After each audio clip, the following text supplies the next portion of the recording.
Chères étudiantes, chers étudiants, je suis content de vous retrouver dans cette série de vidéos portant sur l'initiation à la traduction et adressée aux étudiants de la faculté des langues, des arts et des sciences humaines à Itmelloul, donc les étudiants de semestre 3.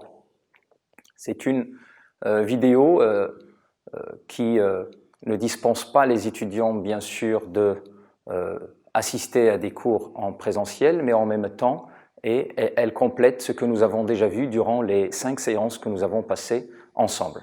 Lorsqu'il s'agit de traduction, c'est un terme qui est assez vague, qui est assez complexe, et il renvoie à des réalités différentes, et souvent on le confond avec plusieurs autres vocables, comme par exemple le verbe traduire, la traductologie, qui ne veulent certainement pas dire la même chose que la traduction. Par traduire, on entend l'action de traduire, c'est-à-dire un verbe d'action, alors que la traduction, c'est l'activité, et le résultat de cette activité, c'est l'activité de traduire, et l'ensemble de la production issue de cette activité de traduire ou de traduction. La traductologie, quant à elle, elle s'intéresse aux différentes approches et aux divers courants descriptifs et explicatifs de la traduction. Donc, on est face à une discipline sui generis, c'est une discipline qui se trouve au carrefour de plusieurs disciplines, mais nous allons, dans un premier temps, essayer de l'aborder à travers le prisme de l'approche linguistique. Par approche linguistique, on veut dire plusieurs courants, et j'ai eu l'occasion avec vous de faire un petit rappel de certaines notions concernant la linguistique, que ce soit la linguistique structurale ou la linguistique générative. C'est dans ce sens que nous avons abordé les notions de langage, les notions de langue, parole, compétences, performance, et nous avons eu l'occasion de structurer au fil du temps les approches qui ont pris la traduction pour objet d'étude. La relation entre la linguistique et la traduction peut être résumée en deux grandes orientations. D'abord, les acquis de la linguistique peuvent être appliqués à la pratique de la traduction, et la théorie linguistique peut aussi s'enrichir et se développer grâce à la traduction pratique.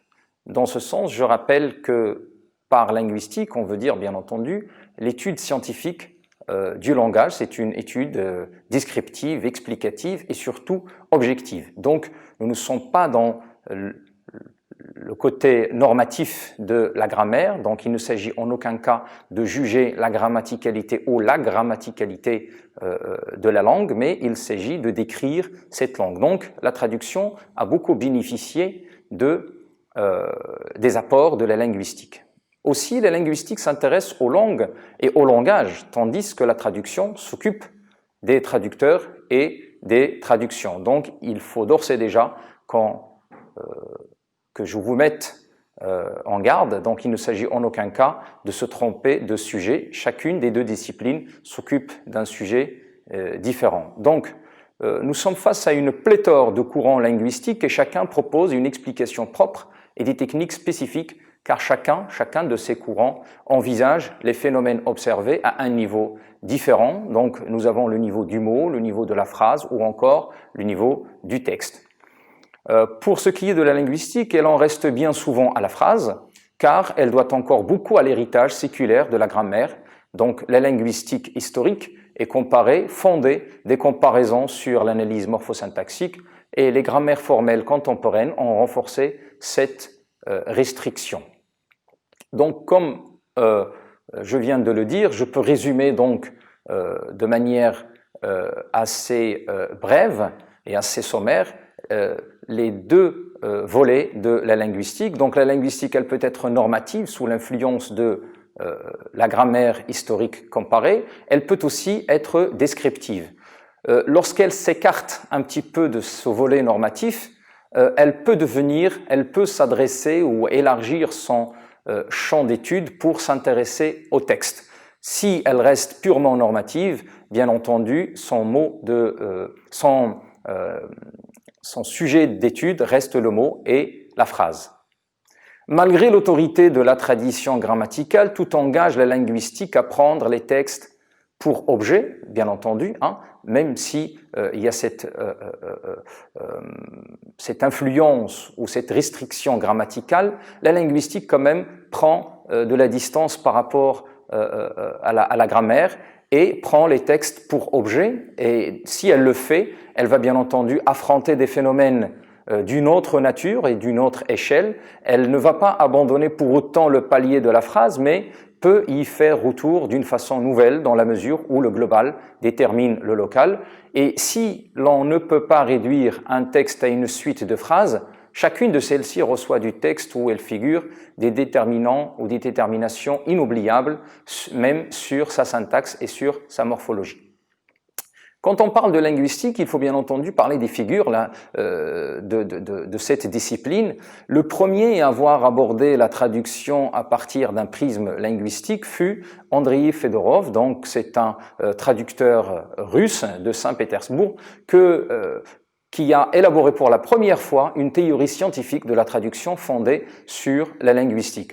On trouve cette première initiative dans son ouvrage Introduction à la théorie de la traduction en 1953. C'est un ouvrage qui connut un succès tel qu'il fut de nouveau publié en 1958 dans une édition refondue, ou encore en 1968, une troisième édition vit le jour, mais avec un titre amendé. Cette fois-ci, l'ouvrage porta le titre de Fondement d'une théorie générale de la traduction.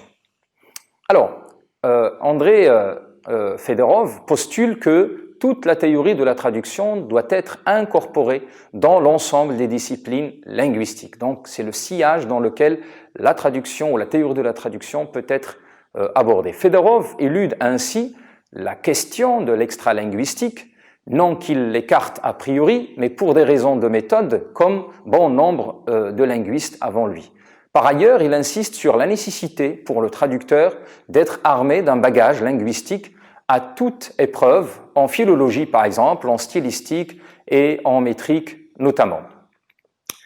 Parmi les philosophes dont on va parler aussi, nous trouvons le couple, si j'ose dire, le couple Jean-Paul Vinet et d'Arbelnet. Il s'agit de deux chercheurs, un français et un anglais.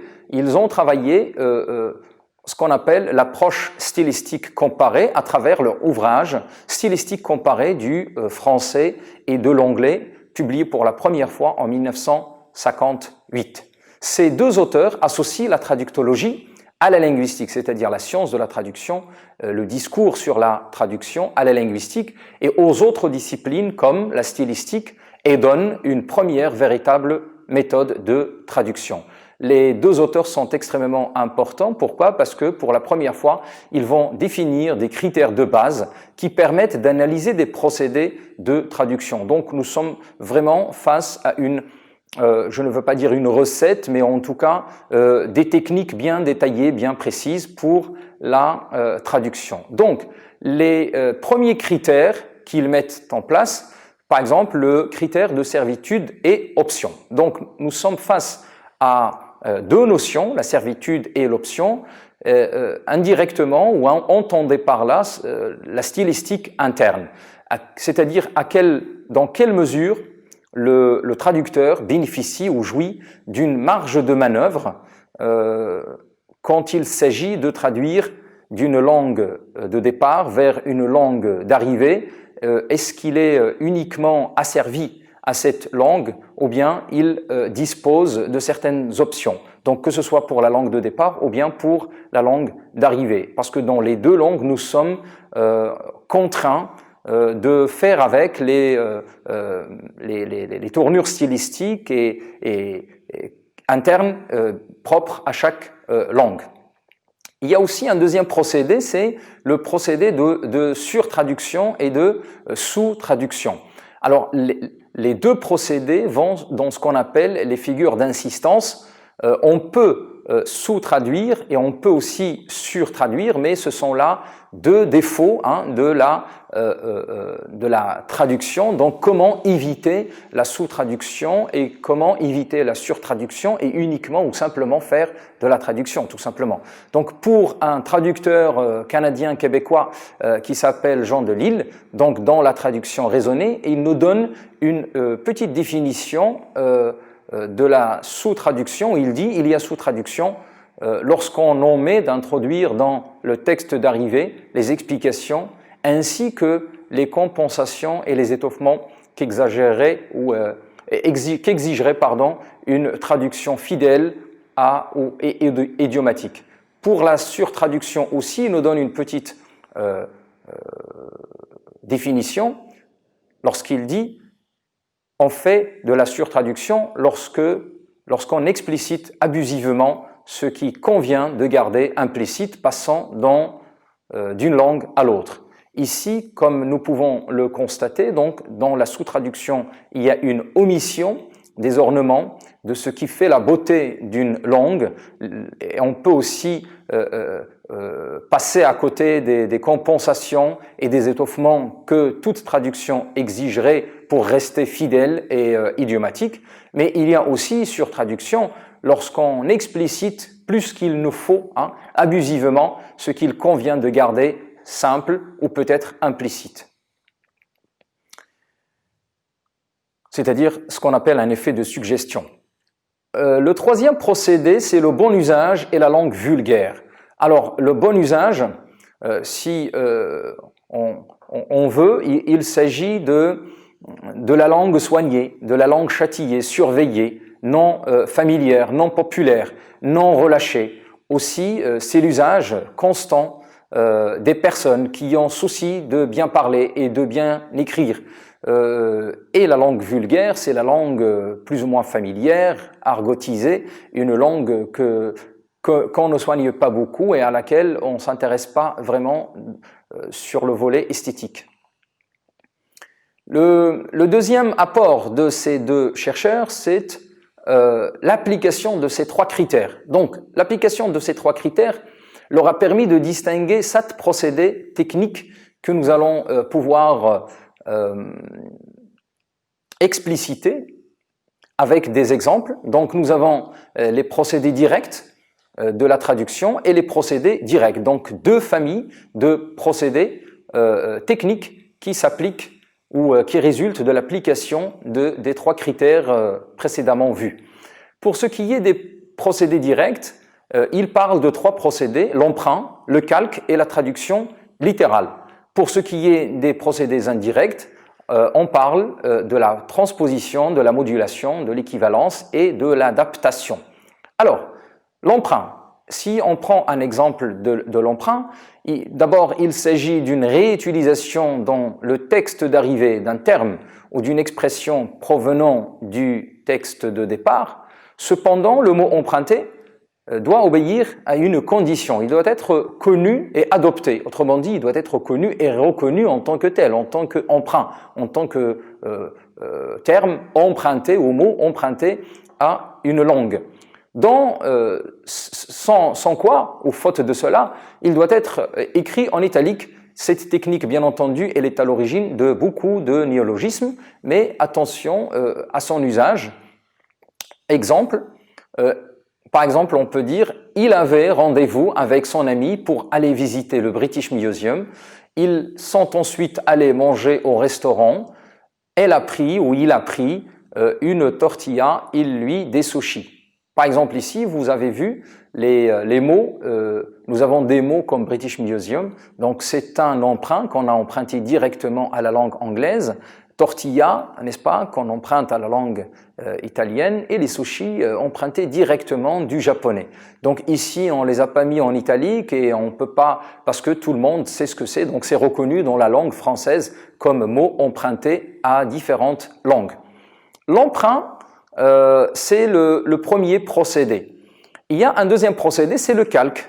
Le calque, c'est une traduction entre guillemets automatique d'un mot ou d'une expression étrangère, cela correspond à un emprunt que l'on traduit littéralement. On peut donner l'exemple suivant, le terme par exemple en anglais honeymoon, qui se traduit en français par lune de miel et en espagnol par luna de miel. C'est un exemple auquel nous allons revenir tout à l'heure lorsque nous allons parler des procédés indirects et plus particulièrement la modulation. Nous allons voir comment ce terme est modulé en langue arabe et n'est pas traduit honeymoon, on ne le traduit pas littéralement, hein, mais on va le moduler. Donc l'exemple que nous avons ici, nous avons un calque à partir de la langue anglaise. Hein, donc on trouve le miel et on trouve la lune dans les trois langues, que ce soit en anglais, en français ou en espagnol. Un autre procédé, le dernier, dans la famille des procédés directs, la transposition. La transposition, c'est le passage d'une catégorie grammaticale à une autre durant le procédé de traduction. Mais il y a quand même une condition. La condition, c'est qu'il ne faut en aucun cas changer le sens de l'expression. Donc, lorsqu'on passe d'une catégorie grammaticale à une autre, durant le procédé de traduction, il ne faut pas changer le sens lors de ce passage. Exemple, l'expression medical students qui pourrait être traduite par étudiants en médecine. Ici, comme vous pouvez le deviner, il s'agit donc d'une transposition entre adjectif et nom. Nous avons medical students, donc c'est l'adjectif en anglais, et en français, nous avons un nom, étudiant en médecine, donc c'est un passage d'une catégorie grammaticale à une autre. On peut aussi étendre les exemples pour parler d'une transposition entre nom et verbe, comme dans l'exemple « the hour of indulgence », qui veut dire ou qui peut être traduit par « le moment de se faire plaisir ». Encore, un autre exemple, « the president thinks that », on peut le traduire par « selon le président ». Donc ici, il y a une transposition entre « thinks that », donc un verbe, et une préposition. En arabe aussi, les exemples foisonnent. Au lieu de dire par exemple « khilal as-sana al-madiya », ça peut être traduit en français par « l'année dernière ». Donc on supprime directement « khilala ». Il s'agit ici aussi d'un autre type de transposition. Le premier procédé de la traduction indirecte, c'est la modulation. Donc la modulation, variation dans le message qui permet d'obtenir un éclairage pour éviter l'emploi d'un mot ou d'une expression qui passe mal dans la langue d'arrivée. Il s'agit d'un changement de point de vue, d'approche par rapport au texte source. Exemple, par exemple ici, vous allez voir la modulation, comment elle s'opère dans l'exemple suivant. Donc nous avons, pour dire la chair de poule dans différentes langues, par exemple comme en anglais, on dit goosebump. On peut dire en espagnol la piel de gallina. Alors goosebump, ça veut dire, ici la modulation, elle se fait par rapport au mot poule. Parce que poule en français, ce n'est pas bumps en anglais, ce n'est pas gallina en espagnol. Donc la chair de poule, il y a une modulation. Parce qu'en anglais, c'est comme si on disait la chair de l'oie, parce que pumps, c'est une espèce de volatile, n'est-ce pas? C'est une espèce de volaille, un peu plus gros, hein? C'est un peu plus gros que la poule. Et gallina, ça veut dire poussin, donc c'est encore plus petit. Mais de toute manière, on est en train de tourner autour de la même chose, donc on module, c'est-à-dire on est toujours dans la même catégorie, hein, de volailles, mais il ne s'agit pas de la poule dans les deux autres langues, à savoir l'anglais et l'espagnol. Mais donc ici, il y a une modulation. Dans la modulation aussi, on peut revenir à l'exemple que nous avons vu tout à l'heure, celui de honeymoon. Si on le traduit en français, en arabe, ça donne shahr al-asal. Donc honeymoon, ici, si on traduisait shahr ou qamar al-asal, ça ne donnerait pas le même effet escompté parce que qamar al-asal, ça ne veut rien dire. Mais justement, en arabe, un tour de la lune autour de la Terre équivaut à un mois, donc c'est les mois lunaires. Donc ici, on peut accepter l'usage de Charles Hassel par référence justement à l'une. Donc, il s'agit d'une modulation. Il y a aussi la traduction littérale qui veut dire une traduction mot à mot d'une partie du texte source.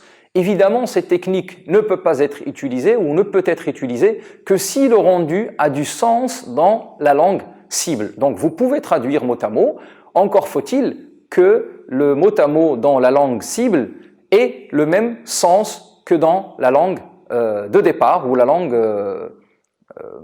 source.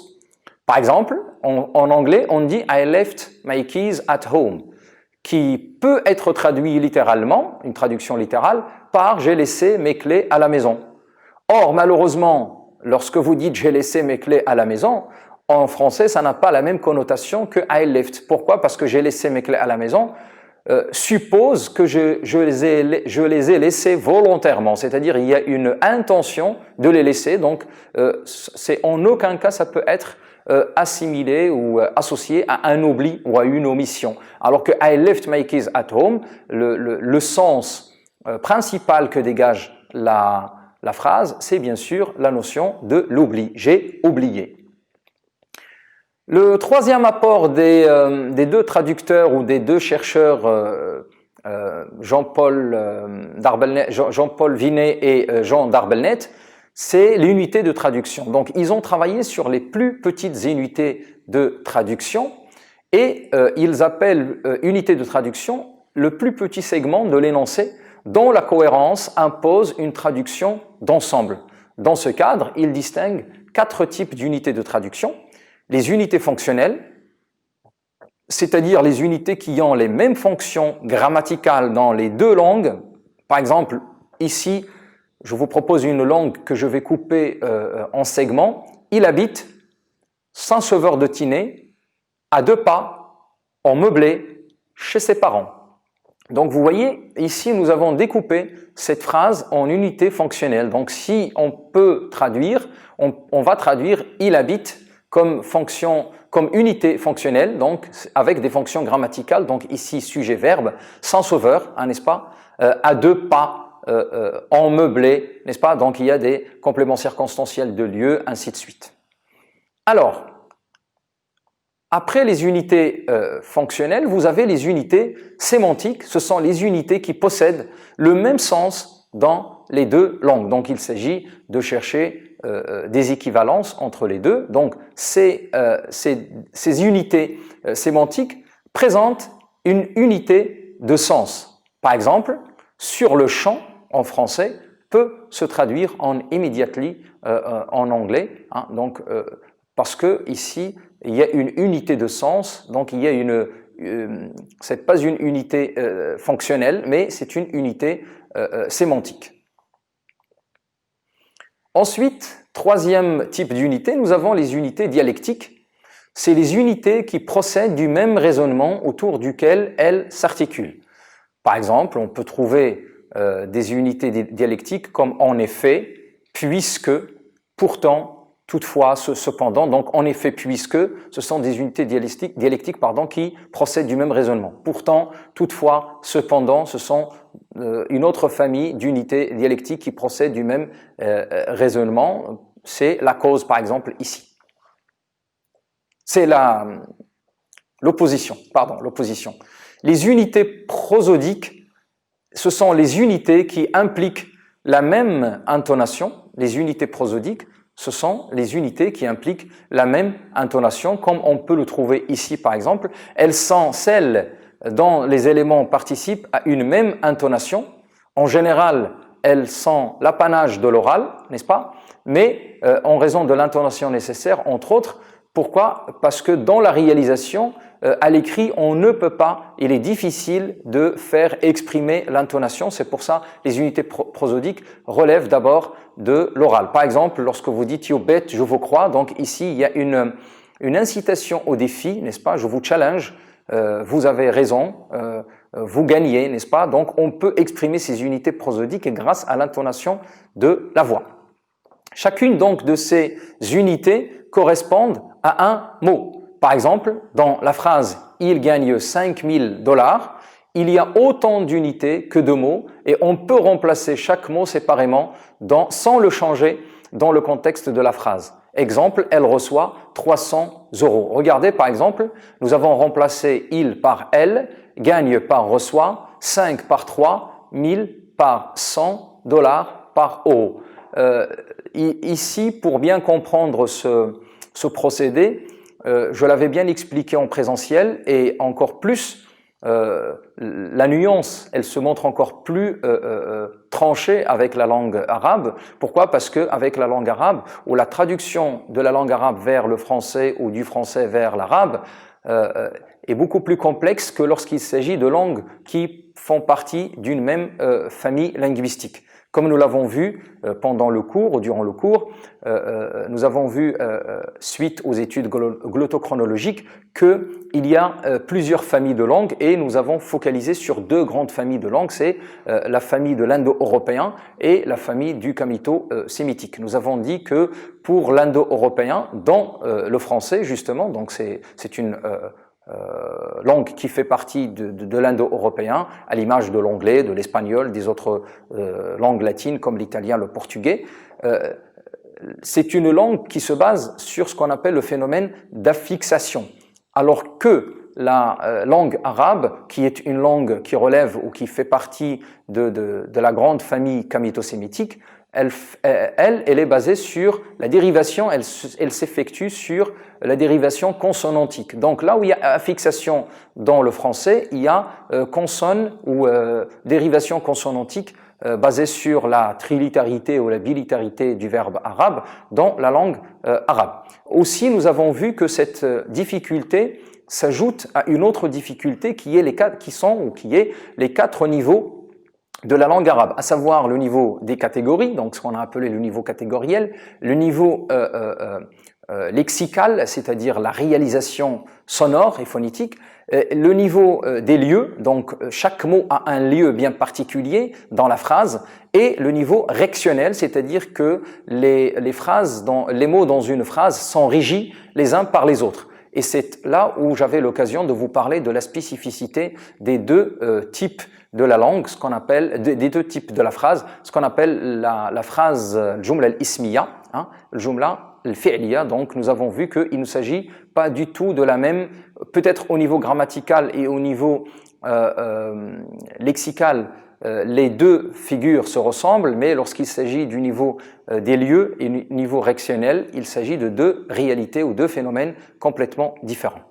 Alors, nous allons voir la dernière approche dans cette vidéo, c'est l'approche de la linguistique théorique. Nous allons la commencer avec Georges Mounin. Georges Mounin, c'est un linguiste français qui a publié plusieurs ouvrages dans Dictionnaire de linguistique par exemple, mais aussi les problèmes théoriques de la traduction. Si je cite uniquement son Dictionnaire de linguistique, c'est pour dire que le linguiste qu'il est, il s'est beaucoup intéressé aux problèmes théoriques de la traduction à travers un prisme purement linguistique et notamment de la linguistique théorique. Pourquoi? Parce que aussi dans les années 60, ce fut le moment de gloire pour la linguistique sous l'effet du structuralisme ambiant notamment. L'idée de ce livre, donc le livre Les problèmes théoriques de la traduction, l'idée du livre est simple et limpide. Avant Saussure, la traduction ne posait pas de problème théorique de manière générale. Pourquoi? Parce que on croyait à une certaine unité de l'esprit humain. On pensait que les mots désignaient les choses et que les choses étaient les mêmes pour tous et que pour traduire, il suffisait de connaître les mots différents qui, dans des langues différentes, désignaient les mêmes choses. Donc, on prenait la langue pour une nomenclature comme un grand glossaire de mots et que la traduction consistait en une simple équivalence entre deux glossaires ou entre deux nomenclatures entre deux langues. Avec la linguistique structurale, cette notion-là a été complètement mise à plat. Pourquoi? Parce qu'on a introduit une nouvelle idée, c'est l'idée du système. C'est une notion importante, l'idée qu'un signe se définit par sa place relativement aux autres signes de la langue. Le rapport vertical des signes aux choses est déterminé non pas par une certaine linéarité, mais par le rapport latéral des signes entre eux. Donc on est sorti un petit peu de l'idée de la nomenclature pour épouser ou adopter la notion du système. Cette situation a rendu ou a mis les traducteurs face à une nouvelle hypothèse, face à une nouvelle possibilité, c'est l'impossibilité théorique de la traduction. Du moment où nous avons deux systèmes, du moment où nous avons une lecture qui doit se faire de manière latérale, c'est-à-dire il fallait étudier plus le rapport des mots entre eux en tant que système et non pas l'équivalence entre mots isolés, la question de l'impossibilité ou de l'intraduisible s'est posée pour les traducteurs. C'est aussi ce qu'on appelle la langue culture que les néo-humboldtiens démontraient et ils ont essayé donc de montrer que les cultures humaines sont extrêmement différentes les unes des autres, voire étanches, et que des langues différentes façonnent des visions du monde irréductibles entre elles, d'où la difficulté de la traduction, voire l'impossibilité de celle-ci. Alors, pour Mounin, la traduction est un contact de langue, un fait de bilinguisme, et l'objectif est de faire accéder à la traductologie ou de faire accéder la traductologie au rang de science. Mais Mounin ne voit pas d'autre possibilité que de passer par la linguistique. La traduction, pour lui, reste une opération relative dont son succès est variable selon les niveaux de la communication. Nous allons arrêter ici. Je vous remercie et je vous donne rendez-vous lors de nouvelles vidéos. Merci.